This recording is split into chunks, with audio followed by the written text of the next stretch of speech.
Welcome traveler, I'm Free2Play and I'm a guide for successful free-to-play adventure on Orsterra. Today we'll discuss how good Signa and Sazantos really are.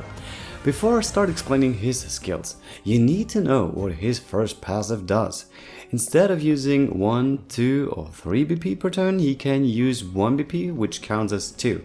Takes 2 BP and then takes another 2 BP, which makes him use 2, 4 or 6 BP per turn. Therefore, if using all 6 BP, he has none at the end of the turn, but at least he gets 3 BP back when using any skill in break. Let's continue.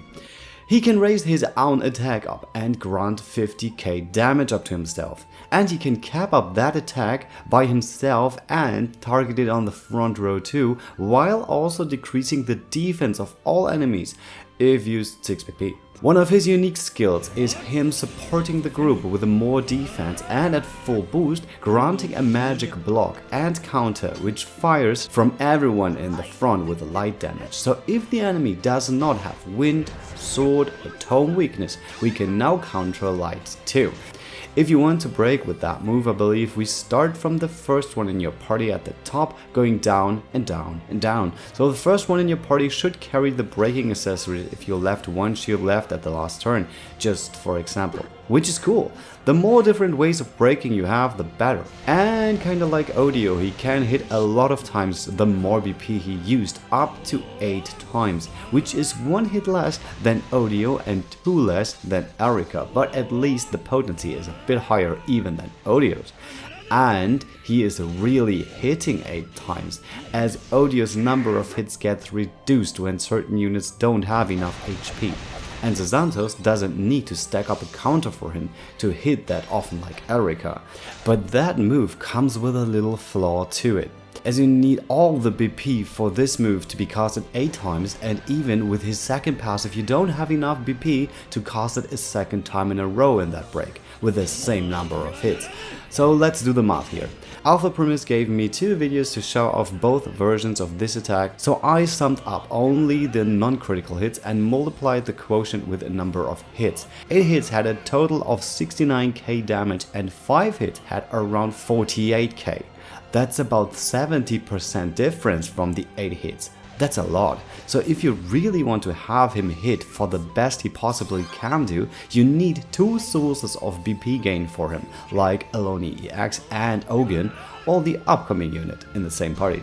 And by the way, he can AoE 6 times like Odio, but only once during break. The next attack will only hit 4 times. So his buffing and debuffing skills seem more interesting and are more unique than his attacking skills, right? We still have his ultimate, where he hits 3 times AoE, which gives 1 turn of 5 BP regen. So it's Alpha's Panica skill, but also attacks and gives 1 more BP. The thing is that with Aloni EX or Signa later, you don't really need another BP charger, and the potency on that move is a bit low too. So if you use that move in the first turn of your break, and everyone in the front who need to profit from that move and run a full sword, fire or light comp, this can be really powerful if you don't run Aloni EX in back or wasted a lot of BP on the previous turns. I can't see myself using that skill for speed clearing, but for general purpose elite towers at all battles who tend to take longer, this is priceless. And as I said, having the power to strike light and fire, which only Edelgard was able to exploit before, Sazantos strikes a lot of weaknesses. You can choose now which element you want to go against, as Erika covers light and dark, and Odio only covers dark, so you don't really need sword weaknesses anymore. Just look out at those elements and choose the right warriors for your party. That's insane. Overall, Sazantos seems to be more casual game-friendly unit than Odio is, as he's strengthening the whole group without damaging anyone. But that gets only better when you hear what the next unit is capable of. Speaking of Signa's passive, I'd really love to have her passive vice versa, so we have 5% additional defense down when she's in the back row, as your preferred sword DPS will be one of the mentioned warriors anyway. But we take what we got. Let's come to what I don't want to be different from what I've read about her. Everything else. With her, you don't have to use tricks like that one where I didn't have 3 BP per turn for Odio and didn't have a proper breaker to reduce passive defenses. I like that strat a lot, but just having Signa giving BP regen to your preferred DPS would make your tank much more versatile in his actions.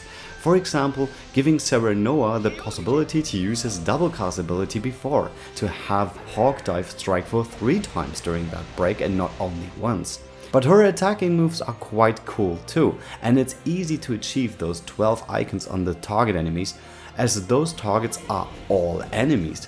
Alone from her passive, and for example 3 enemies, you have 6 icons from the start, and with a few more accessories you might use in almost every battle like Varkan's A4 or Duran's A4, you have 12 immediately for the full powered attack, which can either single target fan 6 times, takes down the attack and defense on all enemies, hitting AoE with a light exploiting fire up to 6 times, or attack once single target with the same elements really hard. Her ultimate goes up from 10% debuff to 11 to 12 up to 20 at level 10, and it increases in duration of 3.